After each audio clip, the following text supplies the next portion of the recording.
Alaihi Wasallam. Bulan Rajab adalah bulan yang tersendiri dari bulan Ashhurul Hurum, yang mana Allah berfirman, inna iddatash syuhur indallahi isna asyara syahran fi kitabillah yauma khalaqas samawati wal ard minha arba'atu hurum. 4 bulan mulia tersebut 3 berurutan, 1 tersendiri. Yang berurutan yang tadi saya sebutkan, yang tersendiri yang pada malam hari ini kita baca doa dan berharap untuk ada sampai bulan Ramadan berikutnya. Rajab, itu bulan Rajab. Dulu Pak, bulan Rajab ini ketika ibtidaul Islam, waktu pertama kali Islam baru timbul, ketika datang bulan Rajab atau bulan Ashhurul Hurum, yahrumul qital. Jadi hampir selama 12 bulan itu ada peperangan terus sebenarnya. Jadi di zaman awal-awal Islam itu nggak mungkin nggak ada percekcokan, pasti ada percekcokan. Nah, ketika turun ayat ini di ibtidail Islam, dari baru mula-mulanya Islam, maka diharamkan untuk bertumpahnya darah, bukan peperangan aja. Yahrumul qital di sini untuk menumpahkan darah. Sehingga summa nusikha, kemudian ayat lagi timbul. Jadi ceritanya Pak, di zaman Nabi sallallahu alaihi wasallam ini, orang Arab itu kan suka sinis-sinisan. Kalau mereka sudah sinis-sinisan, kalau satu dengan satu yang berantem, yang satu nggak terima, maka yang berantem itu bukan lagi satu dengan satu lagi, tapi kampung antar kampung atau kabilah antar kabilah. Ketika awal-awal mulai Islam itu kabilah-kabilah masih nggak akur, mereka sering ribut, sering berbeda pendapat. Ribut jangan jabatan, siapa yang mau jadi komite perdagangan untuk sampai ke negeri Syam. Mereka ribut bagaimana siapa yang akan menggantikan posisi Abdul Muttalib sebagai orang yang memegang kunci Ka'bah dan lain-lain. Fi ibtidail Islam itu pertumpahan darah menjadi-jadi. Sehingga turun ayat tersebutlah Allah Subhanahu wa taala haramkan bagi umat Islam yang walaupun Allah Subhanahu wa taala jangan ikut-ikutan, jangan sampai ada pertumpahan darah. Namun ayat tersebut nggak nyampe lama Pak. Summa nusikha, kemudian dihapus. Nah, berarti banyak ayat-ayat mansukh. Nanti kita belajar tentang ayat-ayat mansukh. Nah, ini termasuk ayat mansukh. Ketika itu pun Allah Subhanahu wa taala berfirman dalam ayat yang lain, apa? Faqtulul musyrikin haitsu wajadtumuhum, maka bunuhlah siapapun orang yang berbuat syirik di mana kamu berjumpa dengan mereka. Itu pun turun ayat, ya. Nabi sallallahu alaihi wasallam sampaikan juga, Rajab huwa syahrul asab. Rajab itu bulannya Allah Subhanahu wa taala yang penuh dengan curahan. Karena curahan rahmatnya enggak di stop sama Allah, tumpah ruah, membasahi, menyelimuti semuanya kehidupan manusia. Lebih-lebih orang-orang yang meminta taubat, meminta ampun kepada Allah Subhanahu wa taala, Allah kasih sudah itu. Enggak pilih-pilih. Allah kasih enggak ditimang-timang. Udah Allah kasih semuanya itu ampunan. Masya Allah. Makanya dalam hadis yang lain di kitab Jami' Tabir Bulan, Nabi mengatakan Rajab syahrullah wa Sya'ban syahri wa Ramadan syahr ummati. Di dalam hadis tersebut yang diriwayatkan oleh Imam Suyuti, Rajab itu bulannya Allah, Sya'ban bulannya Nabi Muhammad, Ramadan bulan umatnya Nabi Muhammad sallallahu alaihi wasallam. Wa qala ulama, para ulama berkata Rajab syahrul istighfar. Rajab ini bulan yang minta ampun. Wa Sya'ban, dan bulan Sya'ban adalah syahrus shalah ala Nabi. Bulan kita memperbanyak selawat kepada Nabi Muhammad. Wa Ramadan syahrul Quran, dan Ramadan adalah bulan Al-Quran. Fajtahidu, maka bersungguh-sungguhlah. Ayo kita berjuang. Lebih-lebih ketika kita sampai di bulan Rajab. Kenapa?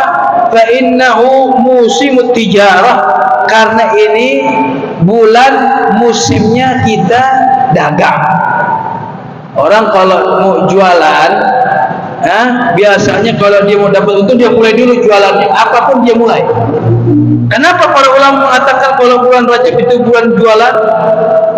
Karena nanti Ramadan itu bulan keuntungannya. Siapa orang yang nggak berjualan di bulan Rajab, maka di bulan Ramadan nggak dapat keuntungan. Seperti itu gambarannya. Maka ya ikhwan, saudara-saudara yang mengasihi Allah, bahkan Imam Wahab bin Munabbah, beliau pernah mengatakan apa? Saking istimewanya ini bulan Rajab, semua sungai-sungai ini, jami'u anhar, mereka lagi berkunjung ke Zamzam. Kenapa? Ta'ziman li hadzal syahr. Karena mengagungkan ini bulan di mana mereka itu berkumpul untuk mengambil sumber keistimewaan dari air tersebut. Wa qara'tu fi kitabil Munzal anna man istaghfarallah fi Rajab bil ghada wal 'ashi yarfa'u yadayhi wa yaqulu rabbi ighfirli warhamni wa tub alayya lam tamassana an-nar lahu jildan. Bahkan dalam riwayat yang lain Al-Imam Wahab bin Munabbih beliau mengatakan, aku telah membaca di dalam Al-Quran tentang keutamaan orang yang baca istighfar, lebih-lebih di bulan Rajab. Beliau mengatakan apa? Siapa orang yang meminta ampun kepada Allah di bulan Rajab, dari pas paginya bangun tidur sampai mau tidur lagi atau di siang hari, dia baca istighfar dan dia angkat tangannya, dia minta sama Allah dengan panjangkan doanya apa? Rabbighfirli warhamni wa tub alayya, dibaca berulang-ulang. Bahkan Imam Wahab bin Munabbih mengatakan apa? Siapa orang yang membaca Rabbighfirli warhamni wa tub alayya dengan tangannya dia angkat begini, bukan begini mintanya, tapi begini Pak, jangan tanggung-tanggung minta.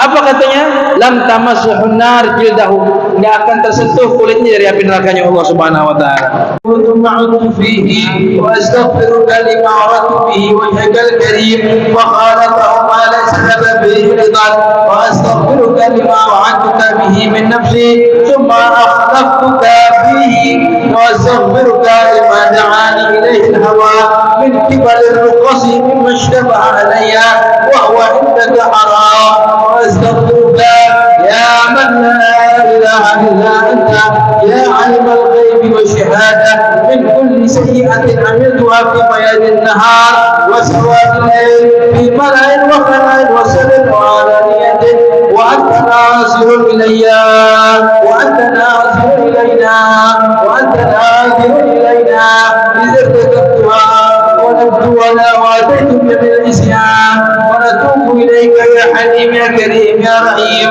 ونستغفرك من النعم التي أنعمت بها علينا وتقويت بها على معصيتك ونستغفرك من الذنوب التي لا يعرفها أحد غيرك ولا يقدر عليها أحد سواك ولا يحسبها إلا علمك ولا يبديني منها إلا عفوك ونستغفرك لكل يمين سلفت مني فحدثت فيها وأنا عندك مؤاخذ بها ونستغفرك يا من لا إله إلا أنت سبحانك إنا كنا من الظالمين فاستجبنا له ونجيناه من الغم وكذلك ننجي المؤمنين وزكريا إذ نادى ربه ربي لا تذرني فردا وأنت خير الوارثين رب اغفر وأنت خير الراحمين ونستغفرك من كل فريضة أوجبتها علينا فيها الليل وأطراف النهار وتركتها خطأ أو عمدا أو نسيانا أو تحاولا أو جهلا وأنا معاقب فيها ونستغفرك من كل سنة من سنن سيد المرسلين وختمنا في نبيك سيدنا محمد صلى الله عليه وسلم